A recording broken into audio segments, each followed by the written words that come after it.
Patreon और अन्य माध्यमों से नेशनल दस्तक का सहयोग करने वाले सभी दर्शकों का बहुत बहुत शुक्रिया। आपके सहयोग से ही बहुजन मीडिया को नई ऊंचाई मिल रही है और मनोबल और अधिक बढ़ रहा है।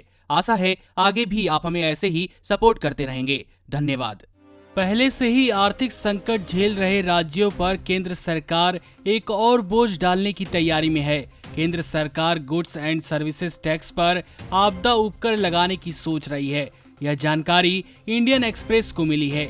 आपको बता दें कि अगर ऐसा होता है तो राज्य सरकारों के ऊपर दोहरी मार पड़ सकती है। लॉकडाउन के कारण आर्थिक गतिविधियों के बंद होने से राज्यों के पास राजस्व नहीं आ रहा है। कुछ राज्य तो केंद्र की तरफ से मदद नहीं मिलने का दावा भी कर रहे हैं। पंजाब और दिल्ली सरकार ने केंद्र की तरफ से कुछ खास मदद नहीं मिलने की बात कही थी। बताया जा रहा है कि जीएसटी में अतिरिक्त टैक्स लगाने का प्रस्ताव वित्त मंत्री तक पहुंचा दिया गया है।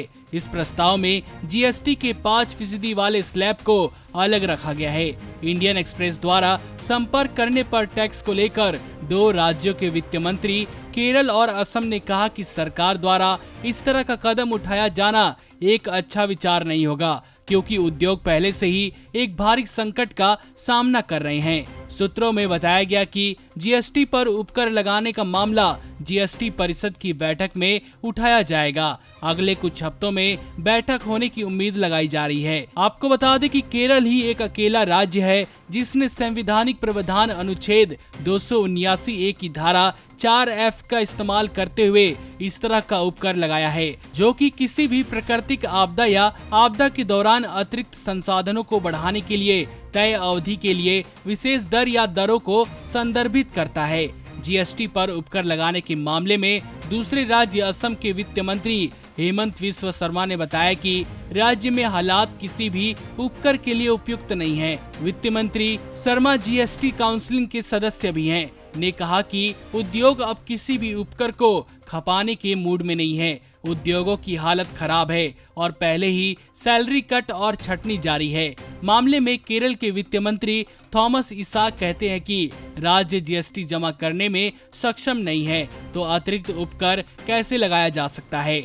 उनके मुताबिक राजकोषीय घाटे से बाहर निकलने का एकमात्र तरीका यह है कि कॉरपोरेट सेक्टर को दी गई छूट को वापस ले लिया जाए।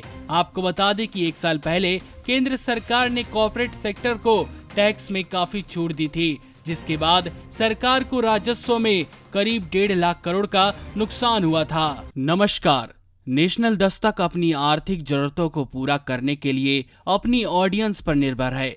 बहुजन समाज से संबंधित मुद्दों को उठाने के कारण यूट्यूब की तरफ से नेशनल दस्तक की कई वीडियो पर एड्स नहीं दी जाती, जिसके कारण हमें आर्थिक समस्याओं का सामना करना पड़ रहा है। आपका एक छोटा सा कदम बहुजन मीडिया को बचा सकता है।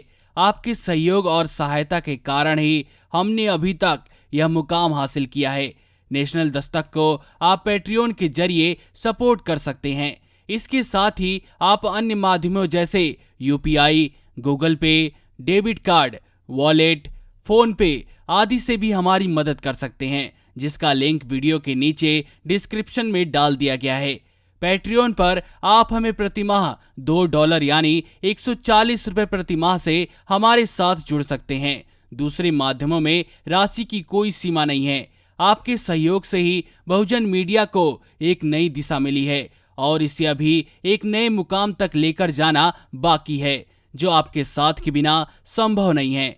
आपसे डायरेक्ट फंडिंग से हम आपके अधीन हो जाएंगे और एक स्वतंत्र मीडिया के तौर पर समाज की आवाज को बुलंद कर पाएंगे। धन्यवाद। नेशनल दस्तक को देखने वालों से अपील है कि वह नेशनल दस्तक के सपोर्टर फॉर्म को भरें ताकि हम सीधे आपसे जुड़ सके। नेशनल दस्तक की आपसे गुजारिश है कि अगर इसको बचाना चाहते हैं तो नेशनल दस्तक को सब्सक्राइब करने के लिए रेड कलर के सब्सक्राइब बटन को दबाएं, फिर बेल आइकन की घंटी दबाएं। नेशनल दस्तक को बचाने के लिए बहुत जरूरी है कि हर खबर को शेयर करें, लाइक करें, कमेंट जरूर करें।